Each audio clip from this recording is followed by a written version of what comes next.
Bonjour, je m'appelle Jérôme Badier et je suis directeur Brand Content de Values. Values, c'est une agence média qui conseille les marques dans leur stratégie publicitaire. Et nous avons eu envie de débuter une série de podcasts qui décryptent et expliquent le monde merveilleux des médias. Bon, on vous parlera des grandes tendances de la publicité dans les médias, aussi bien offline comme la radio, la télé, la presse, qu'online comme l'audio digital, les réseaux sociaux ou le programmatique. On va vous transmettre tout notre savoir, c'est promis. Et aussi sur le brand content, mais ça, c'est ma spécialité. Pour ce faire, on passera chaque fois, dans chaque podcast, un invité à la question. Et pour ce premier numéro, je suis en ligne avec Emmanuel Crégo, mon cher directeur général. Salut Emmanuel. Salut Jérôme. Emmanuel, tu vas nous parler du média le plus connu et consommé par les Français. Quoique, tu vas me dire justement, la télévision, car c'est une de tes spécialités. Et en particulier, je veux bien que tu m'éclaires sur la révolution qui a été annoncée dans les cercles marketing et médias les plus secrets, que l'on appelle la télévision adressée ou segmentée. Non, je crois qu'on parle de télévision connectée. Enfin bref, on s'y perd complètement et j'espère que c'est pas ton cas. Alors dis-moi, pour commencer, quel est le bon terme à employer pour faire le malin lors d'un apéro d'initié? Effectivement, on s'y perd un petit peu parce que c'est un sujet qui est quand même depuis à peu près 3 ans en France sur la table. Il y a beaucoup de discussions puisque il y a des choses qui existent déjà et des choses qui sont en cours de développement. Donc premier point déjà, ce qu'on appelle la télé adressée ou aussi appelée télé segmentée, elle n'existe pas encore en France. Donc c'est ce changement-là qui va être potentiellement une vraie évolution de la télé dans quelques mois, puisqu'on attend la publication d'un décret qui permettrait effectivement de pouvoir dissocier un spot en fonction du profil du foyer. C'est-à-dire qu'aujourd'hui, il y a depuis plus de 30 ans, on a une loi, enfin depuis à peu près 30 ans, on a une loi en France qui n'autorise pas les chaînes de télé, et ça vaut aussi pour la publicité télé, à dissocier le signal. C'est-à-dire que où qu'on soit sur le territoire et quel que soit notre profil, si on regarde une chaîne de télé tous les deux au même moment, on verra le même spot. Le principe de la télé adressée, c'est qu'effectivement, en fonction d'un profil, si on a 2 profils de foyers différents, par exemple entre toi et moi, on va avoir un spot peut-être pour une voiture pour toi et un spot peut-être pour un voyage pour moi, parce qu'effectivement on aura 2 profils différents. Donc ça, c'est un petit peu la nouveauté, la télé adressée qui existe déjà dans certains pays, États-Unis, Angleterre, Australie par exemple, qui sont déjà développés depuis pas mal d'années. Donc ça, c'est le gros changement. Donc on n'est pas les premiers à avoir créé ça du tout. Comme d'habitude, on n'est pas les super early adopters, quoi. Non, pas du tout. Aux États-Unis, c'est un marché qui existe depuis à peu près 2013 et qui a commencé véritablement à se structurer aux alentours de 2016, il y a à peu près 3 ans. Ça, c'est la télé adressée. La data-driven télé, qui est, on va dire, le deuxième marché, qui est qui est déjà un petit peu existant en France. Donc, on reste sur le même spot pour tout le monde. En revanche, on va utiliser des données de consommation télé croisées avec d'autres données pour mieux qualifier un foyer, pour aller au-delà du socio-démo, pour justement pouvoir choisir des spots qui sont plus en affinité par rapport à une cible, alors une cible comportementale, une cible intentionniste, ou certains indicateurs sur la zone géographique ou même l'équipement du foyer, par exemple. Donc ça existe déjà un petit peu en France depuis quasiment 15 ans. Il y a les fameuses cibles shopper, qui sont des cibles, donc c'est un croisement entre le panel de médiamétrie et celui de Kantar. Donc là, par exemple, c'est de la sortie de caisse dans les supermarchés, hypermarchés, effectivement, qui est pouvoir travailler par exemple sur des petits, moyens, gros consommateurs de tel produit alimentaire ou tel produit hygiène beauté. Donc en fait, en résumé, il y a 2 marchés, un qui n'existe pas encore, qui est la télé adressée ou dite télé segmentée, et il y a un marché qui existe qui existe déjà, qui est la data driven télé, mais qui a encore un énorme potentiel de développement. D'accord. Donc, on parle d'une nouvelle façon finalement de faire de la publicité à la télévision. Mais pourquoi on va continuer à faire de la publicité sur un média qui est plus regardé par personne, quoi? Qui regarde la télé aujourd'hui? Alors, je nuancerai ton propos. Effectivement, l'audience de la télé baisse, ça c'est sûr, on le constate. Alors là, je mets de côté la période de confinement actuelle, puisque là, c'est vraiment une consommation hors norme. Mais si on compare, par exemple, sur les chiffres de 2019 par rapport à 2018, en fonction des cibles, et là, ce sont des cibles socio-démographiques, c'est quelques minutes jusqu'à quasiment 15 minutes de télé en moins par jour consommée en linéaire. Ça, c'est une notion qui est importante. C'est la télé linéaire, c'est un programme précis sur une chaîne précise à un moment précis. En gros, c'est la télé en direct. Effectivement, cette consommation-là, elle baisse. Mais il n'empêche qu'on a quand même plus de 70% des Français qui la regardent tous les jours. Et en moyenne, ça reste quand même 3h40 par jour. Donc, la télé reste un média de masse. Ça, c'est indiscutable. En revanche, la vraie différence qu'on commence à observer, effectivement, c'est entre les moins de 35 ans et les plus de 35 ans. Les moins de 35 ans décrochent très vite. La consommation de la télé baisse très très vite, très fortement, puisqu'aujourd'hui on n'est plus que, même si c'est encore beaucoup, 1h43 de télé par jour sur les moins de 35 ans. Ça a quasiment perdu 1 heure en 4-5 ans.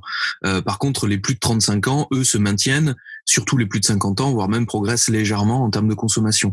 Donc en fait, on a un média qui est assez logique, qui vieillit, mais c'est relatif à notre population qui vieillit elle aussi. D'accord.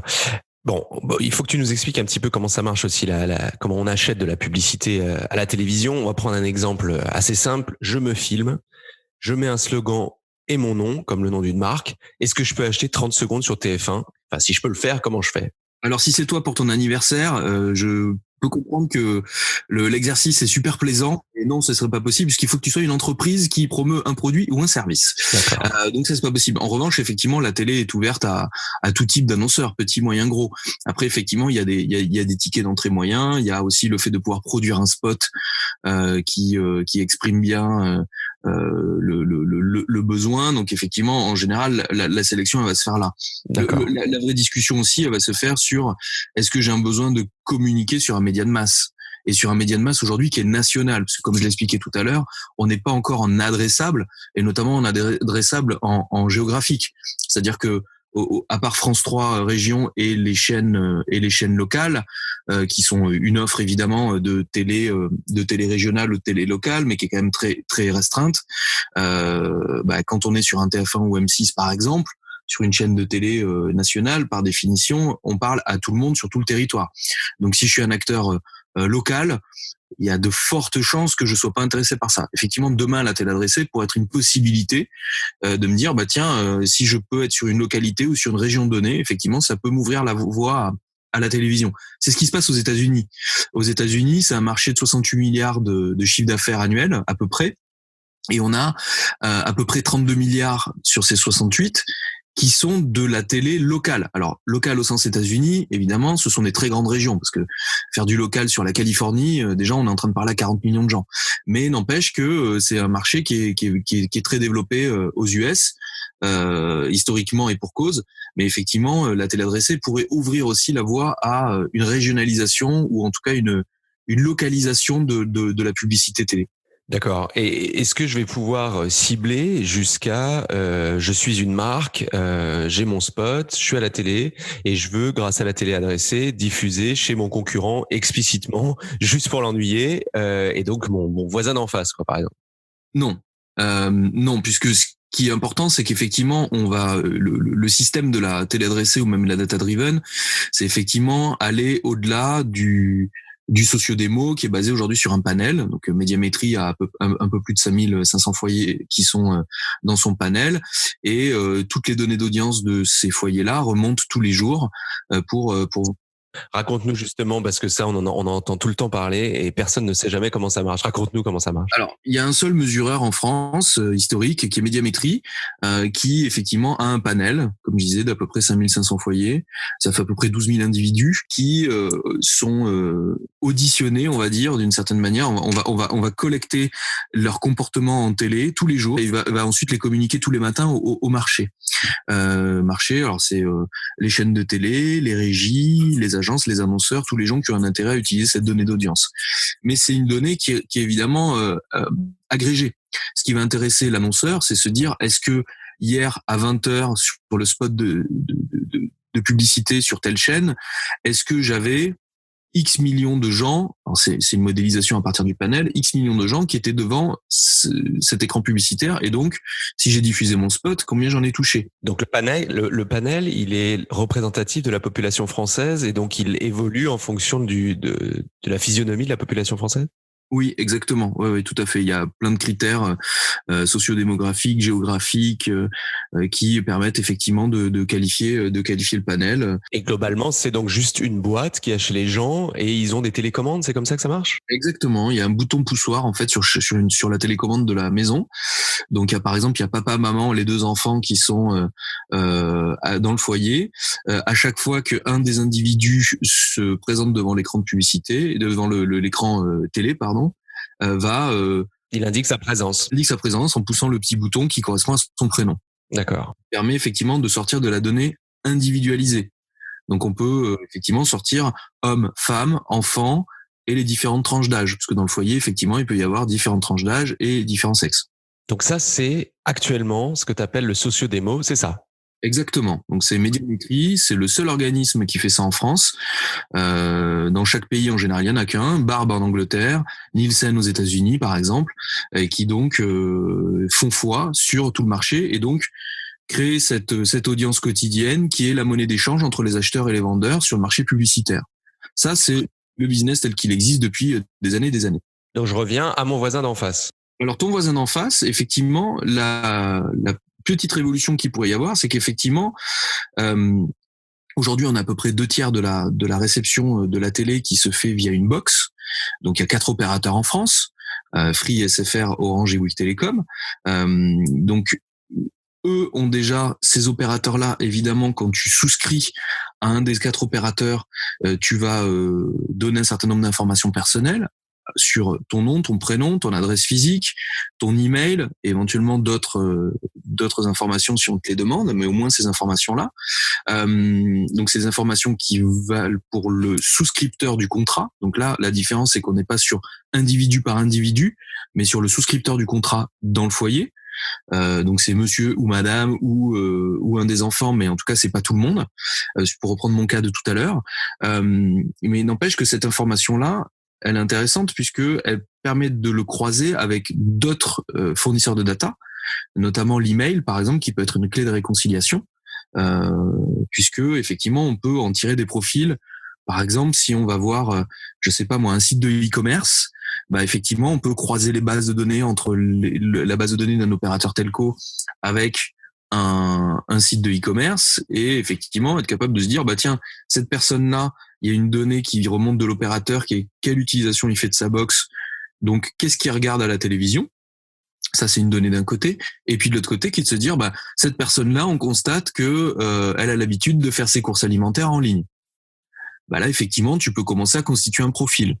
Et puis cette personne-là, on se rend compte parce qu'on a aussi été voir un site de voyage en ligne qu'elle vient d'acheter un voyage pour l'hiver prochain. Et là, ça permet de récolter une autre information, etc., etc. Ça signifie que tu disais qu'on n'a plus la constitution du foyer puisqu'on a le possesseur de la box. Et là, tu commençais à donner des exemples d'utilisation de la box. Donc finalement, ça va être tous les gens qui vont être connectés sur cette box au fur et à mesure. On va apprendre à les connaître par leur utilisation. Exactement. Sauf que ce qui est important, c'est que c'est une donnée qui va être anonymisée. Aujourd'hui, un annonceur s'en fiche que ce soit Jérôme Badi qui habite à telle adresse. Ce qui compte surtout, c'est est-ce que tu fais partie d'une population qui a tel type de comportement. D'accord. Parce que le jeu, c'est quand même d'adresser un spot. Si je suis un constructeur automobile, moi, ce qui m'intéresse, c'est pas forcément de savoir si c'est Jean Dupont ou Jean Martin qui est vraiment en train de regarder mon spot. Par contre, ce qui m'intéresse, c'est de savoir si il y a peut-être 500 000 personnes qui potentiellement vont acheter une voiture dans les 6 prochains mois. Moi, ce qui va m'intéresser, c'est de me dire, bah, où est-ce que je peux les toucher au mieux en télévision? Est-ce qu'ils regardent plutôt tel type de chaîne, tel type de programme, tel type de tranche horaire, et donc en déduire un choix média planning qui soit un petit peu plus fin que uniquement en sociodémo. Parce qu'en fait, la clé, elle est là, si tu veux. C'est de se dire qu'aujourd'hui, on a beaucoup de secteurs, notamment ce qui va être équipement de la maison, voyage, banque, assurance, télécom, etc., qui représentent quand même une grosse moitié du marché publicitaire hors produits de grande conso, qui eux sont un peu contraints puisqu'il y a très très peu de données qui existent autres que sociodémo pour pouvoir faire des choix média planning. Et c'est là que c'est intéressant, c'est qu'effectivement les telcos ont une donnée très précise qui est la consommation de la télé à la seconde près, que ce soit en linéaire ou en non linéaire. Non linéaire, ça va être par exemple tout ce qui est replay. Donc ça, c'est une information qui est super fine, super intéressante. Mais effectivement, elle a besoin d'être croisée avec d'autres fournisseurs de data pour pouvoir faire des cibles ad hoc, des cibles custom, en fonction des annonceurs, leurs problématiques, et donc se rapprocher un petit peu plus des cibles marketing que des cibles socio-démo qui parfois sont trop vastes, trop mass market, on va dire. Et donc toi, tu es en train de me dire que nos chers opérateurs téléphoniques, Bouygues, Free, Orange, SFR, ils vont nous fournir ces données comme ça sur un plateau pour nous dire qui utilise leur box et qu'on va pouvoir faire de la pub grâce à ça. Non, pas du tout. Ça, effectivement, c'est la théorie, ce que je viens d'exposer là, c'est-à-dire que dans un monde idéal, c'est ce qui pourrait se passer.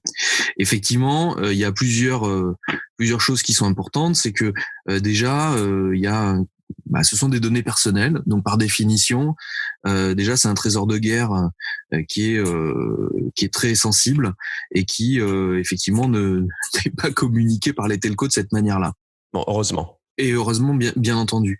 Mais il y a des manières, si tu veux, de pouvoir anonymiser cette donnée, parce qu'encore une fois, le marché publicitaire n'a pas besoin d'avoir accès à ces données personnelles. Ça, c'est super important parce que, encore une fois, je répète un peu ce que j'ai dit, mais un annonceur n'a pas besoin de savoir ton nom, ton prénom, ton email, etc. Donc, il y a des systèmes, alors là, je rentrerai pas forcément dans la technique, mais il y a des possibilités de pouvoir anonymiser cette donnée.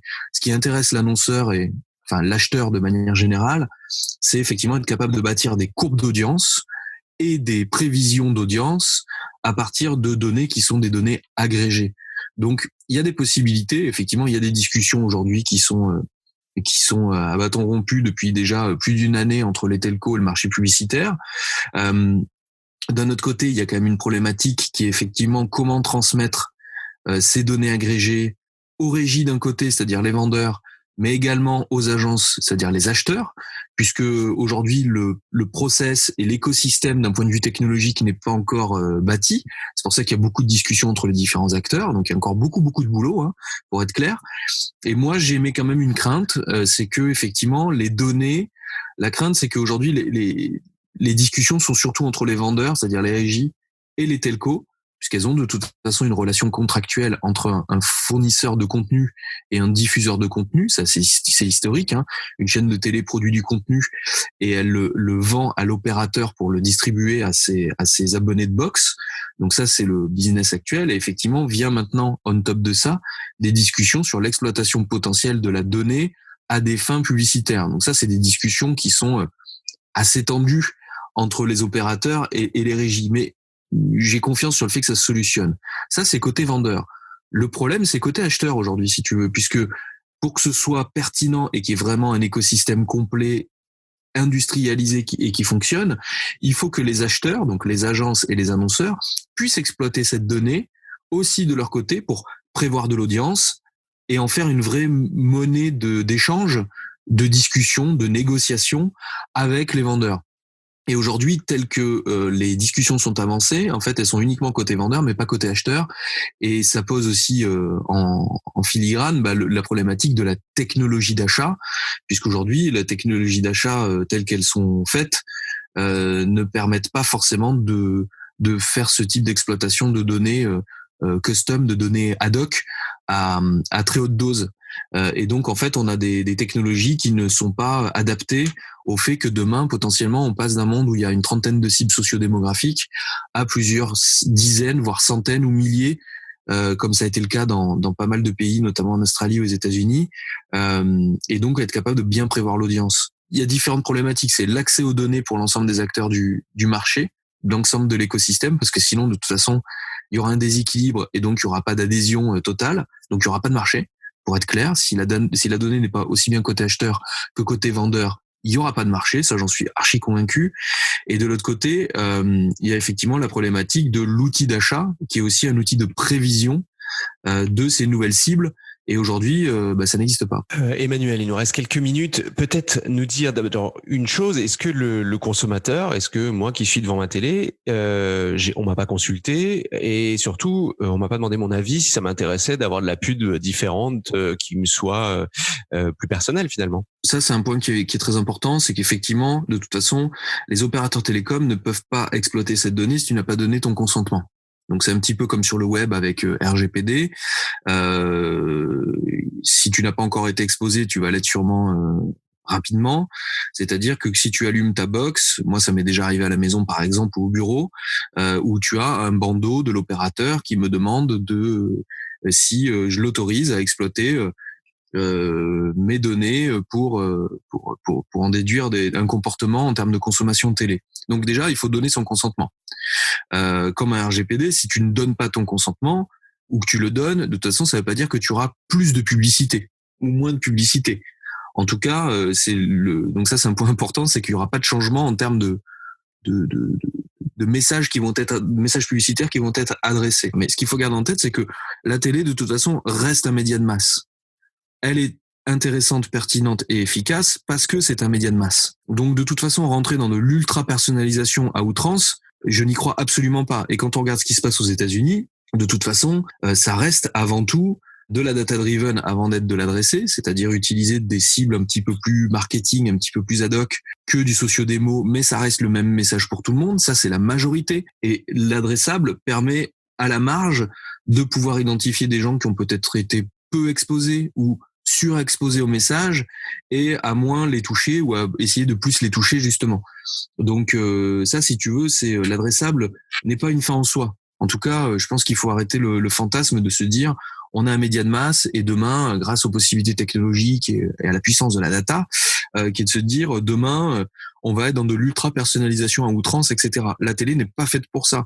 Et si un annonceur veut de l'ultra-personnalisation, scénarisation, etc., très honnêtement, moi, je lui conseillerais pas forcément d'aller sur la télé, puisque de toute façon, il risque d'y avoir plein de problématiques liées à l'accès, le coût d'accès, à la production d'un spot, etc., etc. Donc le digital reste adapté là-dessus. Et tant qu'à faire, à ce moment-là, faites de la vidéo. Et juste petit détail de marché, est-ce qu'on sait si dans les pays où ça a été où c'est déjà en cours, est-ce que ça a augmenté, diminué le marché, est-ce que c'est en train de remplacer une partie du marché publicitaire? Ça, c'est assez difficile à évaluer. En tout cas, parce que en fait, le marché publicitaire, par exemple aux États-Unis, est en légère baisse. C'est un peu le cas en France aussi. L'an dernier, c'était un marché de 3,4 milliards en France, avec une baisse de un peu moins de 1% l'année dernière. Est-ce que ça va doper les ventes, si je puis dire, ou au contraire, ça va continuer à être baissier parce que le digital remplace? En fait, si tu veux, tu as un double effet. C'est-à-dire que tu as une consommation de la télé qui baisse, alors plus ou moins vite en fonction des pays. Aux États-Unis, ça a quand même été très rapide. Donc en France, ça l'est moins, beaucoup moins même.